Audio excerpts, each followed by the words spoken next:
Rádio Rio de Janeiro, a emissora da Fraternidade, passa a apresentar Luz na Penumbra, programa que leva ao seu coração a mensagem da doutrina espírita.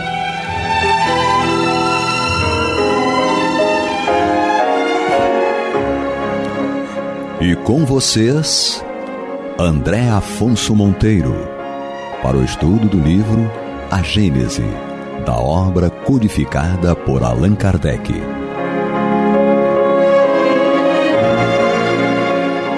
Olá, amigo ouvinte internauta da Rádio Rio de Janeiro, a emissora da Fraternidade, a rádio que toda a família pode ouvir, programa Luz na Penumbra, com estudo da obra A Gênese, comigo, André Afonso Monteiro, e hoje nós vamos retomar o nosso estudo a partir aqui do item 15 do capítulo 18 da obra Gênese de Allan Kardec. O capítulo 18, os tempos são chegados, os sinais dos tempos, o item 15 aqui. E nos programas anteriores nós analisávamos a proposta que Kardec nos trazia para a felicidade, trazendo a fraternidade e a solidariedade como perspectivas para que a gente possa desenvolver esse senso de felicidade e esse senso comum, coletivo, de ajuda ao nosso próximo. E aqui no item 15, Kardec continua. Ele diz o seguinte: a fraternidade deve ser a pedra angular da nova ordem social, mas não há fraternidade real, sólida e efetiva se ela não está apoiada em uma base inabalável, e essa base é a fé.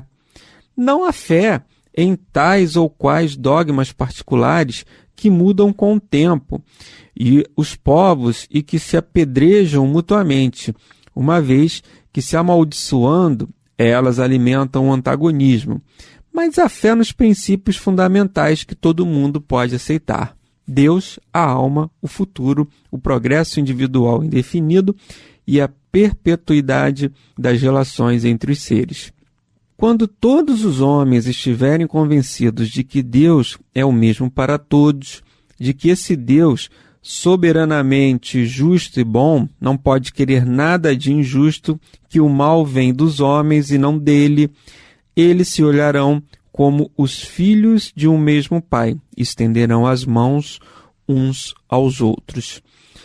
Então, amigo ouvinte e internauta, Kardec, ele vai aprofundar esse contexto e esse conceito de fraternidade e de solidariedade, realçando para nós que, como ele diz nos itens anteriores, que nós precisamos ser fraternos e solidários uns com os outros para formarmos uma sociedade mais justa, uma sociedade mais igual, uma sociedade mais ética, moral, justa uns com os outros. E ele diz que a base para isso é que a gente venha desenvolver a fraternidade e a solidariedade.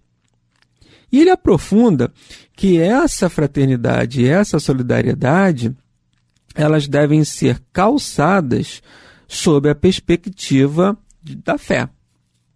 Tem como pedra angular, ou seja, aquilo que vai sustentar, aquilo que vai fortalecer, que vai dar base para que ela efetivamente possa crescer e dar frutos, vai ser a fé.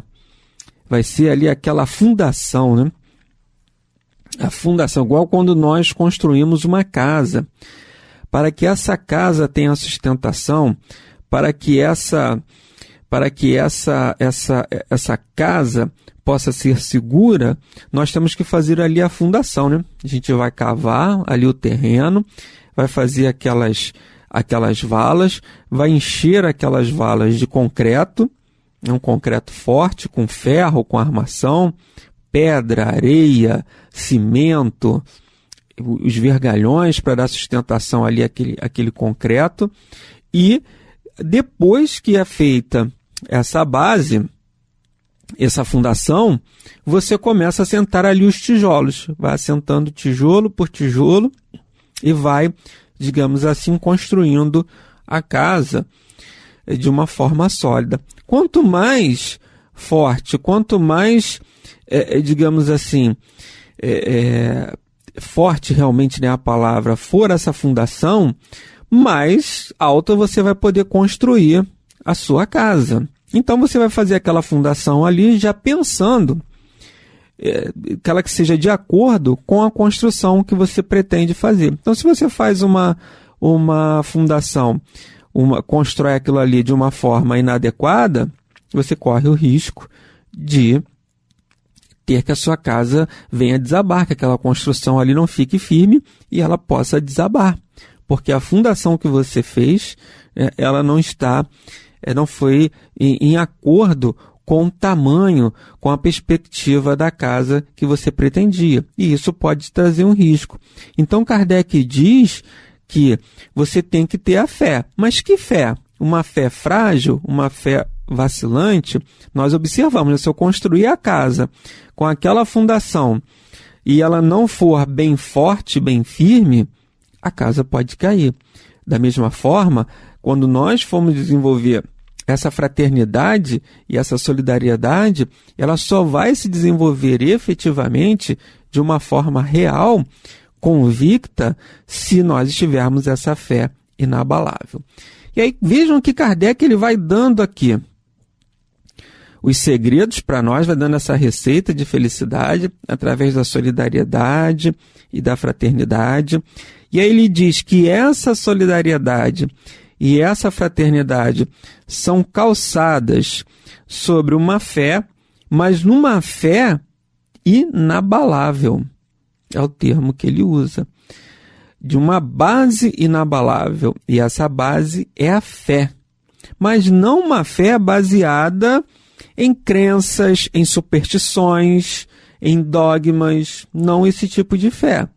Mas uma fé raciocinada. Uma fé em que, basicamente, tem como os princípios que Kardec coloca aqui: Deus, a existência de Deus, a imortalidade da alma, o progresso individual e a perpetuidade das relações entre os seres, que ele inclui aqui. Perpetuidade das relações entre os seres, que é uma consequência lógica da imortalidade da alma, da lei de ação e reação e da lei de reencarnação. Então ele coloca Deus, imortalidade da alma, lei de ação e reação, essas são princípios subsidiários, né? Que ele coloca aqui. Ele fala do futuro, imortalidade da alma, ponto de vista futuro, que está lá em O Evangelho segundo o Espiritismo. É você se enxergar como um espírito imortal. E ele vem falando de um Deus, mas nós, fugindo também dessa característica, dessa conceituação que nós temos de Deus, um Deus um tanto quanto... A nossa visão ainda de Deus é uma visão um tanto quanto limitada. Porque quando a gente imagina Deus, e é interessante até, amigo ouvinte, internauta, que hoje, me dirigindo aqui para a Rádio Rio de Janeiro, eu acabei utilizando de um táxi, né, porque eu tive um problema com o meu carro, e aí o carro está no mecânico, e precisa ali fazer na verdade com lanterneiro, né, ou funileiro, dependendo do estado que você esteja nos ouvindo, nos assistindo, em que ele precisa fazer ali um reparo em uma das portas. E o que acontece? Então nós vínhamos conversando em determinado assunto com o taxista, e ele colocou, mas a gente tem uma visão de Deus, né, que Deus vai nos dar, que Deus vai nos prover, que Deus vai nos ajudar. E é interessante que ele se utilizou até de uma passagem bíblica, né, que ele falou assim, mas Deus, lá na Bíblia está dizendo, lá em um Evangelho, que você tem que buscar, você tem que ir atrás. Eu lembrei, né, buscar e acharei, bater a porta, abrir-vos-á. Então, ele está dizendo assim, Deus vai te dar aquilo na medida da sua necessidade, daquilo que você realmente precisa, mas você tem que fazer a sua parte. nós vimos aqui discutindo sobre algumas questões da sociedade, e falou assim, a gente tem que fazer a nossa parte. E ele citava exemplos, né, de pessoas que aguardavam que as coisas caíssem do céu. Ele citou um exemplo de um e ele até usou esse termo, do céu só cai a chuva. Ele falou assim, o sol, os termos que ele usou, né, do céu só cai chuva, o sol nasce para todos, mas a sombra só para aqueles que a procuram. Olha que frases interessantes que ele colocou e que eu vou usar até aqui para a nossa reflexão. Mas ele citou um caso muito interessante de um conhecido dele que teve um problema numa perna, e aí ele ingressa em uma determinada religião e abandona o tratamento médico. Ele abandonou o tratamento médico. E ele achava que só através da religião ele ia ficar curado, porque ele ficou meio que, digamos assim, fascinado, tinha uma visão incorreta, uma percepção e uma compreensão dos atributos de Deus imprecisos e incorretos, porque ele achava que pelo fato dele ingressar na igreja e fazer aquela adoração, ele ia ser curado. E ele inclusive abandona o tratamento médico para não, só Deus vai me ajudar. E o taxista e o motorista ele utilizou desse termo. Ele não entendeu que Deus vai aí ajudar ele através do médico. Olha que interessante, ele ainda citou aquela, uma historinha, uma fábula que corria, né, correu muito pela internet, em que um rapaz estava naufragado, estava em alto mar, era um náufrago, né, e ele pedindo a Deus para que não se afogasse, para que fosse ajudado. Aí Deus mandou uma pessoa com um barco, ele recusou. Deus foi mandou uma hipótese, até uma possibilidade atrás da outra para que ele fosse ajudado. E ele não, porque eu não estou esperando Deus me ajudar. E ele desencarna. Quando ele chega lá no céu, Deus, mas eu te pedi, você não me ajudou. Eu falei assim, como não? Te mandei o rapaz no barco, te mandei as outras situações, e você não se agarrou a nenhuma delas. Então, e aí ele coloca, né, o motorista, veja, ele ficou esperando ali a ação de Deus, mas de uma forma cega, irracional. E aí o que aconteceu? Abandonou o tratamento médico e ele veio a desencarnar. A gente não sabe, ele não usou esse termo, né? Morreu, nem perguntei qual era a religião dele, mas ele conhecia a Rádio Rio de Janeiro, porque quando ele falou, você vai para a Rádio Rio de Janeiro? Eu falei, vou. Ele era daqui da ilha, né? Ele é daqui da ilha, e ele tinha morado aqui muitos anos na ilha, então conhecia até a Rádio Rio de Janeiro. Mas a gente ficou conversando ali, eu acabei me distraindo de fazer essa pergunta, qual era a religião, se ele conhecia a rádio, enfim. Mas, amigos ouvintes, nós estamos fazendo o estudo da obra Gênesis, no capítulo 18, os tempos são chegados, sinais dos tempos, no item 15. Então, voltando aqui ao nosso amigo taxista, vejam que a compreensão que ele tinha de Deus é uma compreensão mais adequada. É aquela que Deus vai te ajudar, mas que você precisa fazer a tua parte. Ele até citou o termo, né, merecimento. Você tem que merecer, você tem que fazer por onde. Você tem que buscar o auxílio e o socorro. E muitas vezes essa nossa compreensão de Deus ainda está realmente nessa de que Deus vai prover tudo.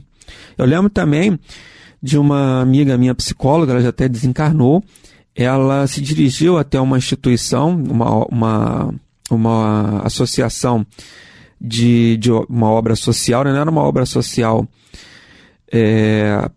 ligada a alguma casa espírita, não era. Ela tinha uma religião própria, né? E ela foi oferecer ali, porque eles trabalhavam com jovens, tentando recuperar aquelas pessoas, retirar dos vícios, das ruas. Ele cedia ali a moradia, a alimentação, mas eles tinham que trabalhar também, né? Eles tinham que buscar recursos para que a própria casa se autossustentasse. E essa amiga psicóloga, ela foi oferecer ajuda no sentido de, vamos fazer aqui um trabalho psicológico com todos eles, eu me proponho aqui a vir uma vez por semana para ajudar, para auxiliar de forma não onerosa, gratuita. Não precisa, só a Bíblia vai resolver aqui a nossa questão, só preciso da Bíblia. Então vocês vejam que Deus vai atuar também, não só através do ensino propriamente dito dos textos evangélicos, mas Deus, ele está em tudo, né? Onipresença, um dos atributos, onipresença e onipotente. Deus, inteligência suprema, força soberanamente boa e justa. E Ele está em tudo e em todos. Então Deus ele vai nos auxiliar, às vezes, com aquela pessoa que você menos ali acharia que poderia vir essa ajuda. Mas talvez seja ela que vai te ajudar. Há uma frase também que era muito contada pelo nosso saudoso Gerson Simões Monteiro. Inclusive já fizemos alguns debates utilizando essa entrevista dele, né, que ele concedeu. E eu tenho essa entrevista até hoje, né, ele me deu lá, eu guardei com muito carinho e também faço muitos estudos com essa entrevista, porque ele fala sobre Deus, a imanência de Deus. E é interessante que ele conta uma fábula em que um sábio indiano estava conversando ali com seu aprendiz, falando justamente sobre Deus. E esse sábio informava para aquele companheiro, Deus está em tudo. Ele perguntava, Deus está em tudo? O aprendiz, o sábio confirmava, Deus está em tudo e em todos. E aí eles terminam aquela conversação, o sábio se dirige ao seu local de origem, o aprendiz também, e quando eles se afastam, eles escutam um barulho, assim, um barulho de atropelamento, né? E ele volta para ver o que tinha acontecido, e ele vê que um elefante, um paquiderme, um elefante, tinha abalroado aquele aprendiz. Ele escutou uma gritaria tipo, sai da frente, foi isso até que o alertou para que ele voltasse. E quando ele chega no local, ele verifica que um elefante tinha atropelado, abalroado o aprendiz. E ele falou assim, mas fulano, por que você não saiu da frente da trilha do elefante? Porque eu escutei alguém gritando, sai da frente. E o aprendiz respondeu para ele o seguinte, mas mestre, o senhor não disse que Deus está em tudo? Se Deus está em tudo, ele está no elefante, ele vai fazer o elefante parar. E aí o mestre disse, eu falei para você que ele está em tudo, inclusive no rapaz que gritou para você sair da frente do elefante desembestado, né? E aí, ou seja, a nossa concepção é de que Deus está em tudo, mas que não há um automatismo, vai parar o elefante para não ser atropelado, ele vai te dar uma outra forma de socorrer, como o rapaz que estava se afogando, ele vai tirar meio que magicamente, né, sobrenaturalmente ali do mar e da água e colocar em terra firme. Não, ele vai enviar uma forma de socorro, vai inspirar alguém que chegue até aquele local para ajudar aquele companheiro que está ali em situação de perigo, e nós também somos assim no dia a dia. Deus ele vai nos inspirar para que a gente saia da inércia e que a gente procure buscar um caminho da solução daquele problema que nos aflige. E ainda que aquele problema não seja resolvido, que a cura não chegue para nós, o importante muitas vezes não é o fim, mas são os meios que nós nos utilizamos, ainda que aquele fim não tenha sido alcançado, mas são os meios que nós nos utilizamos para que fosse atingida aquela meta. Tudo bem, eu não consegui a cura, mas quanto que eu ganhei emocionalmente, espiritualmente, em buscar um tratamento espiritual, em buscar um tratamento na medicina humana, em refletir os meus atos e os meus pensamentos. Então, o meio ali é que muitas vezes vai importar. E nem sempre a gente vai conseguir atingir o objetivo alcançado, porque nós temos as nossas cotas de provas e expiações para nós enfrentarmos. E é o que Kardec coloca aqui, né? Deus, a alma, a imortalidade da alma, o futuro, o progresso individual indefinido. Ou seja, o futuro, o progresso, a necessidade de nós cumprirmos metas na nossa existência. E essas metas existem as provas e as expiações. São aquelas experiências do dia a dia que vão fazer com que a gente cresça, evolua, tanto do ponto de vista intelectual, mas principalmente do ponto de vista moral, e acima de tudo, que a gente repare os nossos equívocos de existências passadas. E a vida não vai ser, muitas vezes, esse mar de rosas que a gente espera. Por isso que Jesus falava, o meu reino não é deste mundo, porque nós estamos aqui para cumprir uma etapa de aprendizado. de reparação. E as experiências serão experiências não de sofrimento, porque o sofrimento é uma opção nossa, mas de sacrifício, de exercitar a fé. Vamos ter momentos de dor? Vamos ter, mas o sofrimento é uma opção nossa. E você acusar aquele golpe e ficar ali muitas vezes perdido naquela situação de desespero, de insegurança. Então, Kardec vem trazendo isso. A solidariedade e a fraternidade são calçadas em uma fé inabalável. Eu sei que eu estou passando por um problema difícil, mas eu sou um espírito imortal, eu sou filho de Deus, eu vou passar por isso. É temporário, é momentâneo, é uma única existência que nós estamos considerando como se fosse toda a nossa vida. Os espíritos dão esses exemplos na literatura, que uma reencarnação é um pingo no oceano. A gente lhe dar essa noção, tendo em vista a imortalidade da alma. Se nós não conseguimos concretizar um objetivo, um sonho nessa existência, eu não consegui casar, ou eu não consegui ter filhos, ou eu não consegui me realizar nessa profissão. Nós não sabemos qual o contexto de cada um da sua programação espiritual para não ter realizado esse sonho. Eu tenho muita dificuldade financeira. Mas e numa próxima existência? Será que vai ser eternamente, imortalmente, né? Eterno não, porque eterno é só Deus, mas durante toda a nossa existência mortal, a gente vai ter sempre esse mesmo problema? Não. Numa outra existência, dependendo da forma como nós atuamos, como nós soubemos passar por essa prova, por essa expiação, numa próxima existência pode ser que não tenha mais essa necessidade. Vamos ter que resolver outras questões. Ou vamos desfrutar de um alívio, de uma existência mais tranquila. Então, tudo depende da fé que nós temos no futuro. E aí Kardec finaliza, né? Continua, aliás. Essa é a fé que o Espiritismo proporciona e que, doravante, será o eixo em torno do qual se moverá o gênero humano.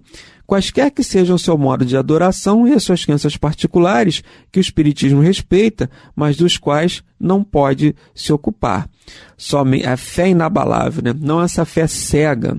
É isso que Kardec traz aqui. E aí ele finaliza, né?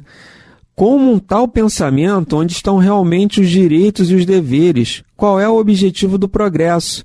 Somente essa fé consegue fazer o homem sentir sua dignidade e pela perpetuidade e adiantamento de seu ser, não em um futuro mesquinho e circunscrito à personalidade, mas grandioso e esplêndido, esse pensamento o eleva acima da terra. Ele se sente crescer pensando que tem o seu papel no universo e que esse universo é o seu domínio, que ele poderá percorrer um dia e que a morte não fará dele uma nulidade ou um ser inútil a ele mesmo e aos outros. Então vejam como é que Kardec finaliza, amigo ouvinte internauta.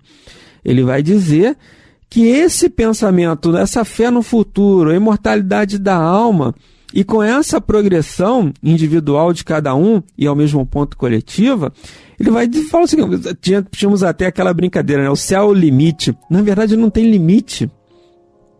A gente dizia essa frase, o céu é o limite.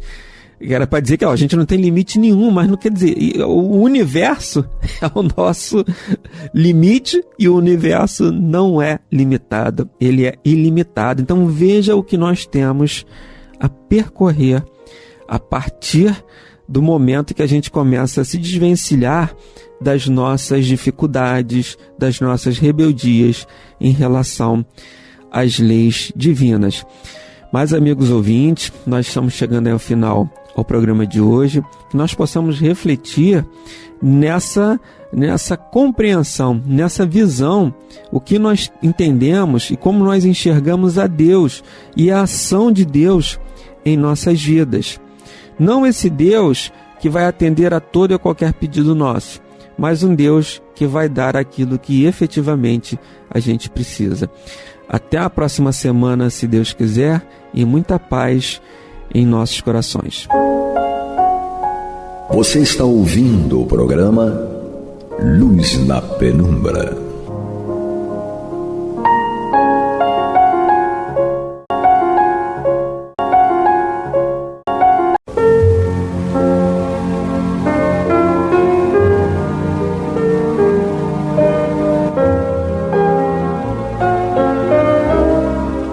Rádio Rio de Janeiro está levando ao seu lar e ao seu coração a mensagem consoladora da doutrina espírita, através do programa Luz na Penumbra.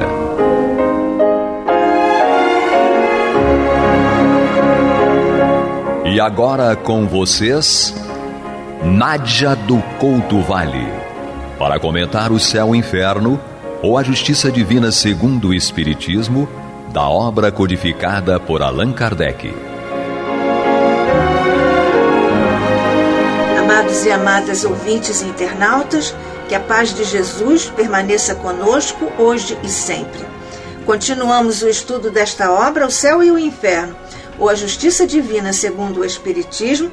Estamos juntos estudando o capítulo 6º da segunda parte, um capítulo no qual o nosso querido codificador Allan Kardec nos traz para nosso exemplo e para nossa informação e estudo a trajetória, as consequências, os ascendentes das opções e ações dos criminosos arrependidos, assim classificados pelo nosso querido codificador.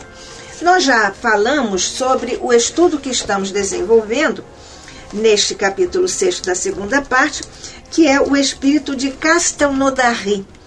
Ele é considerado o fantasma de uma casinha perto de Castelnaudary, que as pessoas consideravam que era habitada por fantasmas, que era mal assombrada.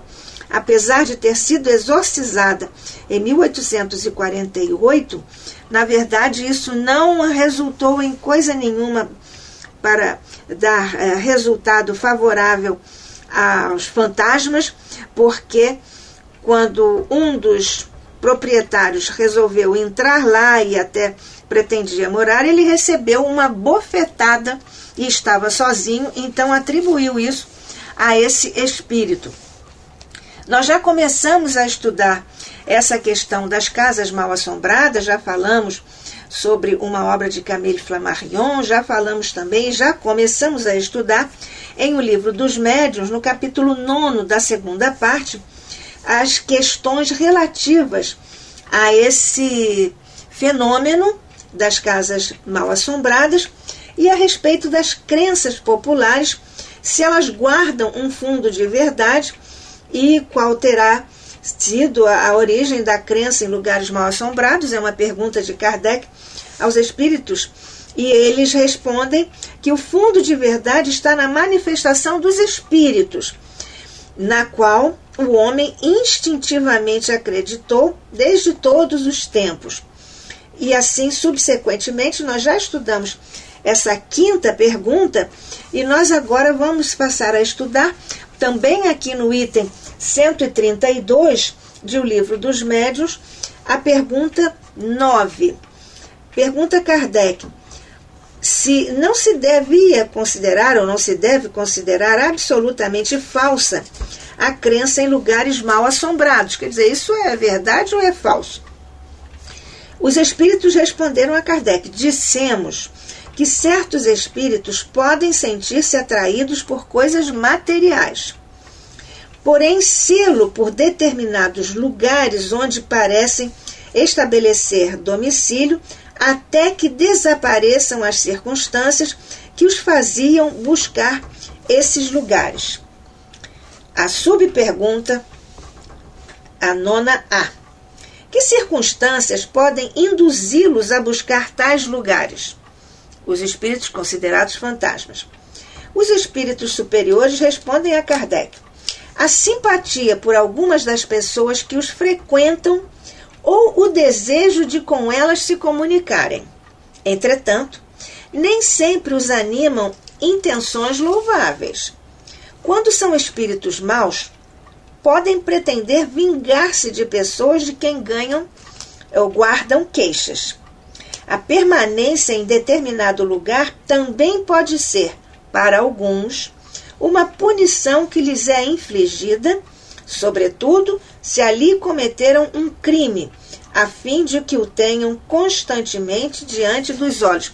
Nós sabemos, já vimos em outros capítulos aqui no estudo de O Céu e o Inferno, ou a Justiça Divina segundo o Espiritismo, que uma das possíveis punições ou as consequências dos atos nefastos, errados, criminosos até, de alguns espíritos é terem as vítimas diante dos próprios olhos.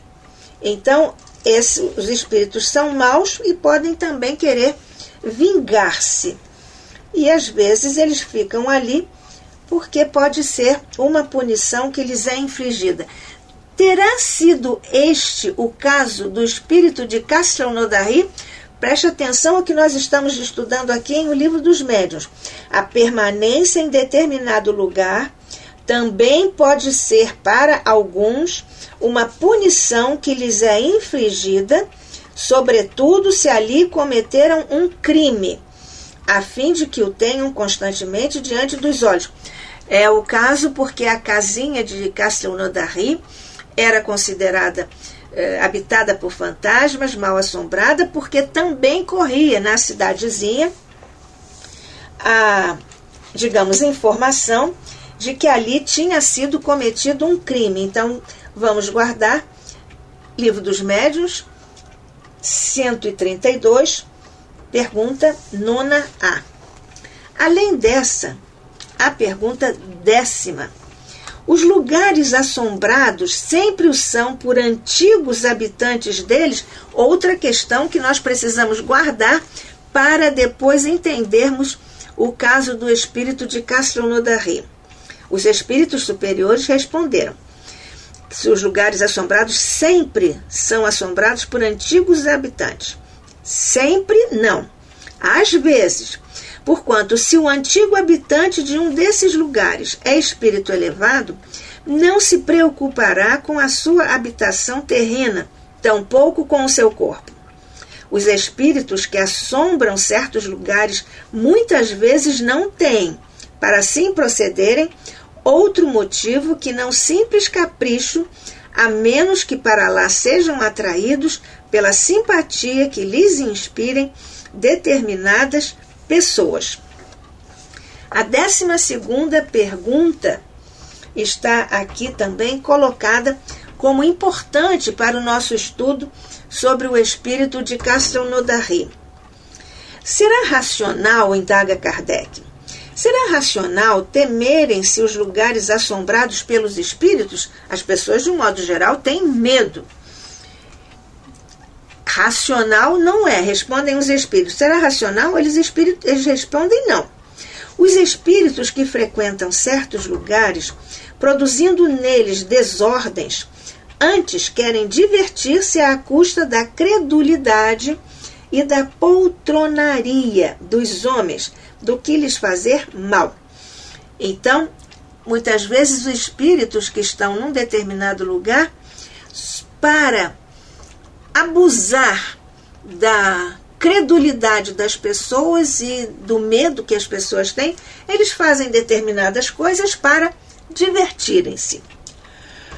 E continuam os espíritos explicando a Kardec. Aliás, deveis lembrar-vos de que em toda parte há espíritos, e de que assim, onde quer que estejais, os tereis ao vosso lado, ainda mesmo nas mais tranquilas habitações.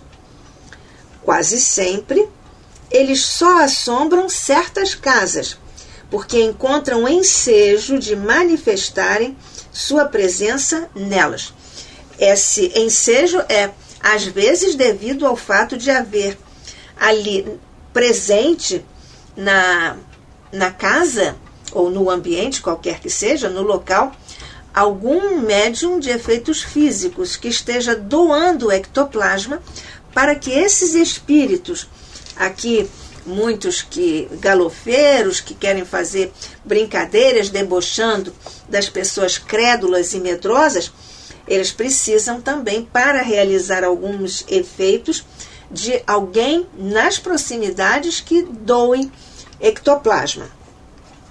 A 13ª pergunta: haverá meios de expulsar esses espíritos que assombram as casas, os locais, quaisquer que sejam os locais, eles podem ser expulsos? Kardec pergunta. E os espíritos superiores respondem: no sentido de que sim, há meios de expulsá-los. Vamos ver quais são. Porém, as mais das vezes, o que fazem para isso os atrai, em vez de os afastar. Portanto, às vezes, no desejo de expulsar, algumas pessoas querem expulsar, mas acabam atraindo esses espíritos que assombram a casa. O melhor meio de expulsar os maus espíritos consiste em atrair os bons, sempre aqui buscando aquela ideia de Jesus de oposição entre o bem e o mal, o joio e o trigo, por exemplo. Atrair, pois, agora é um conselho, atrair, pois, os bons espíritos, praticando todo o bem que puderdes, e os maus desaparecerão, visto que o bem e o mal são incompatíveis. Sede sempre bons, e somente bons espíritos tereis junto de vós. Essa orientação aqui, dizendo respeito às casas, aos locais mal assombrados, mas aqui um fundamento, isso é um princípio da lei de Deus, é um princípio no universo, no mundo, em ambos os planos de existência. Então, nós expulsamos os espíritos maus, praticando o bem, orando para o bem, inclusive orando para eles. E esta é uma questão importante. A 14ª pergunta de Kardec aos espíritos superiores, aqui em O Livro dos Médiuns, item 132, agora estamos estudando a pergunta 14ª. Pergunta Kardec: que se deve pensar com relação à eficácia dos exorcismos para expelir dos lugares mal assombrados os maus espíritos? Ainda há pouco nós estávamos apenas lembrando algumas características da casinha lá em Castelnaudary, e nós lembramos que essa casa foi exorcizada em 1848, mas isso não logrou êxito. Continuaram as manifestações tidas como assombrações. A casa continuou sendo mal assombrada. Então Kardec pergunta sobre a eficácia dos exorcismos para expelir, expulsar os maus espíritos dos lugares mal assombrados. E a resposta dos espíritos superiores é a seguinte: no momento em que nós continuamos a estudar aqui o céu e o inferno, a justiça divina segundo o Espiritismo, eu, Nádia do Couto Vale, e você, amigo, amiga, ouvinte, internauta, aqui no capítulo 6º da segunda parte desta obra, e estamos agora buscando a resposta a essa pergunta de Kardec, que fez essa pergunta em O Livro dos Médiuns, no item 132, e a pergunta é a de número 14, a 14ª pergunta, sobre a expulsão dos maus espíritos de lugares mal assombrados. É exatamente a questão lá do espírito de Castelnaudary. Então, os espíritos respondem: já tiveste ocasião de verificar a eficácia desse processo, o exorcismo? Não tens visto, ao contrário, as tropelias redobrarem de intensidade depois das cerimônias do exorcismo? É que os espíritos que as causam se divertem com o serem tomados pelo diabo, porque as pessoas que praticam o exorcismo acham que os espíritos que estão ali assombrando o lugar são diabos. Mas nós sabemos que diabo não existe. A doutrina espírita considera que há espíritos que ainda não atingiram um nível evolutivo para se afastarem da prática do mal. Continua a resposta dos espíritos superiores a Kardec. Também, Os que se não apresentam com intenções malévolas, o caso de às vezes alguns espíritos não terem consciência inclusive de que estão desencarnados e permanecem na residência ou em qualquer outro lugar, e aí a própria presença deles pela vibração causa determinados desconfortos. Então, os espíritos que se não apresentam com intenções malévolas podem manifestar sua presença por meio de ruídos e até tornando-se visíveis, mas nunca praticam desordens nem incômodos. Quando isso acontece, nós devemos orar por esses espíritos que estão se tornando visíveis, mas não estão praticando desordens, que estão fazendo ruídos, porque existe alguém no ambiente que está oferecendo, ainda que sem o desejar, sem até saber, o material ectoplasma. Continua a resposta a Kardec. São frequentemente espíritos sofredores, cujos sofrimentos podeis aliviar orando por eles. Outras vezes, são mesmo espíritos benfazejos, que vos querem provar estarem junto de vós, ou então espíritos levianos que brincam.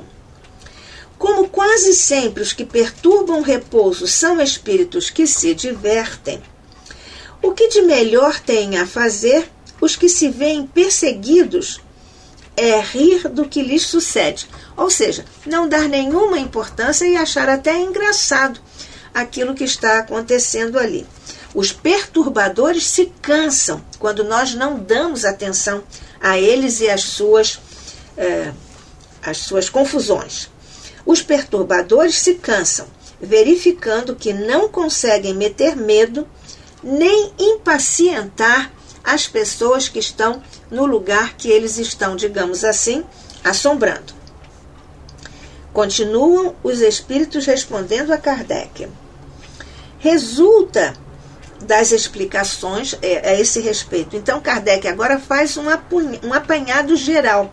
Ele próprio faz aqui considerações daquelas preciosas, sempre preciosas, considerações de Kardec. Diz ele: resulta das explicações acima, essas todas que nós estamos aqui estudando, no item 132 de O Livro dos Médiuns, resulta, diz Kardec, das explicações que estamos aqui estudando em O Livro dos Médiuns, haver espíritos que se prendem a certos lugares, preferindo permanecer neles, sem que, entretanto, tenham necessidade de manifestar sua presença por meio de efeitos sensíveis. Qualquer lugar pode constituir morada obrigatória ou predileta de um espírito, embora mau, sem que jamais qualquer manifestação se produza. É porque muitas vezes há um espírito mau que está em um lugar, que não sai de lá, mas que não se torna manifesto. Às vezes até com a intenção de não fazer nenhuma manifestação, nenhum ruído, nenhuma confusão, justamente para fazer as provocações, as confusões, sem que haja uma certeza da parte dos encarnados a respeito da sua própria presença e das suas ações.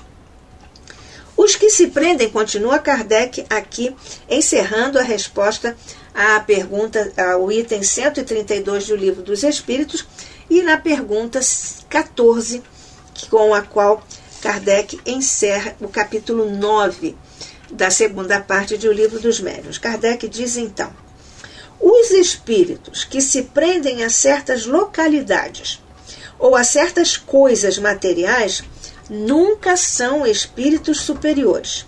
Contudo, mesmo que não pertençam a esta categoria, pode dar-se que não sejam maus e nenhuma intenção má alimentem. Não raro, são até comensais mais úteis do que prejudiciais, porquanto, desde que se interessam pelas pessoas, podem protegê-las. Esse o resumo, como sempre, impecável do nosso querido codificador Allan Kardec, a respeito do tema básico deste tópico, ou do espírito que nós estamos estudando em O Céu e o Inferno, a Justiça Divina, segundo o Espiritismo, no capítulo de Criminosos Arrependidos, porque nós vamos ver que aqui nessa casinha da localidade, é uma pequena localidade chamada Castelnaudary, porque era considerada habitada por fantasmas. Nós já vimos isso, estamos estudando isso em O Livro dos Médiuns, e a pessoa reconheceu que o exorcismo não funcionou, mas um dos proprietários resolveu ir morar nessa casa a despeito de ela ser considerada mal assombrada e a respeito de haver, correndo lá no local, a informação ou a crença de que na casa teria sido cometido um crime. Vamos guardar estes dados. E então, neste particular, é que o dono da casa resolveu ir lá e morar, porém, quando ele estava lá em um dos aposentos, uma mão desconhecida, ele estava absolutamente sozinho, uma mão desconhecida deu-lhe uma vigorosa bofetada. E ele então se convenceu de que não podia ficar ali, porque estava absolutamente desprotegido, digamos assim, e o local era mesmo mal assombrado, como ficou por ele assim entendido, porque efetivamente uma mão desconhecida dar uma bofetada em alguém não é exatamente o que se constitui um fato comum.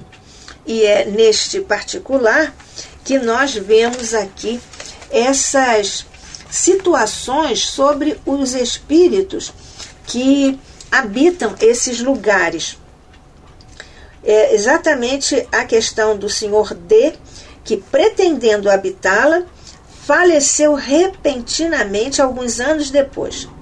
O seu filho, já é o segundo caso dos donos, o seu filho, animado do mesmo desejo, ou seja, de morar na casa, como seu pai, mas seu pai tinha desencarnado, ao penetrar-lhe um dos compartimentos, entrou na casa, recebeu de mão desconhecida vigorosa bofetada, e como estivesse só, não teve a menor dúvida de uma origem oculta. Razão esta que o levou a abandonar a casa definitivamente, ou seja, o próprio espírito que estava lá criando as confusões é que expulsou o dono material da casa, que no caso era o filho do senhor D. No lugar, aqui esclarece ainda Kardec, nós já comentamos esta característica. No lugar corria uma versão segundo a qual um grande crime fora cometido ali. O espírito que dera a bofetada foi evocado na Sociedade de Paris em 1859 e manifestou-se por sinais de tal violência que foram improfícuos todos os esforços para acalmá-lo. Interrogado São Luís a esse respeito, respondeu São Luís: é um espírito da pior espécie, verdadeiro monstro. Fizemo-lo comparecer, mas a despeito de tudo quanto lhe dissemos, não foi possível obrigá-lo a escrever. Nós aqui, porque os esclarecimentos à mesa mediúnica eram sempre pela psicografia, como nós sabemos. E aqui São Luís diz: não foi possível obrigá-lo a escrever. Por que isso? Porque espíritos superiores respeitam o livre-arbítrio de todas as criaturas, inclusive dos criminosos, dos facínoras e tudo mais. Ele tem o seu livre-arbítrio, conclui São Luís.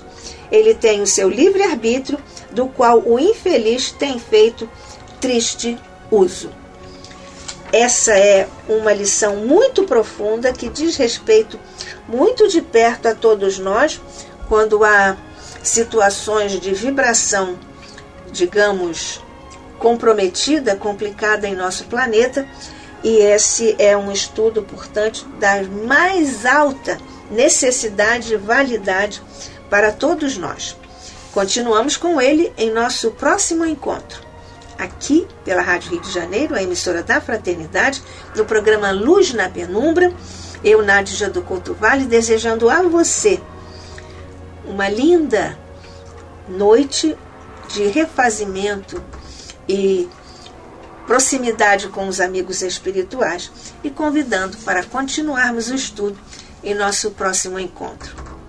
Que a paz de Jesus permaneça conosco hoje e sempre. Que assim seja.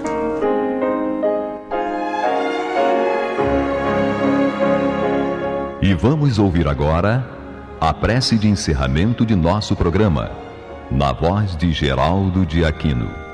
Jesus, dá-nos coragem para a luta, piedade para os insultos e misericórdia para as injustiças e ingratidões.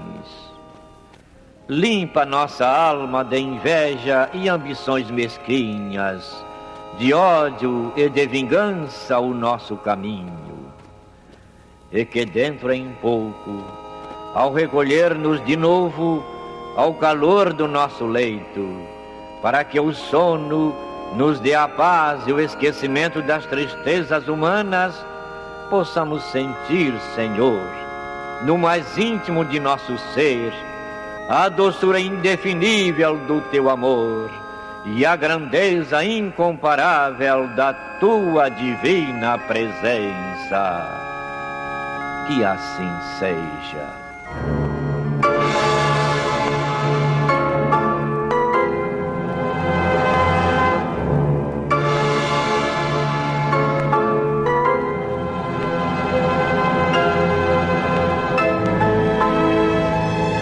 Acabamos de apresentar o programa Luz na Penumbra, que voltará a ser apresentado amanhã às 21 horas nesta emissora.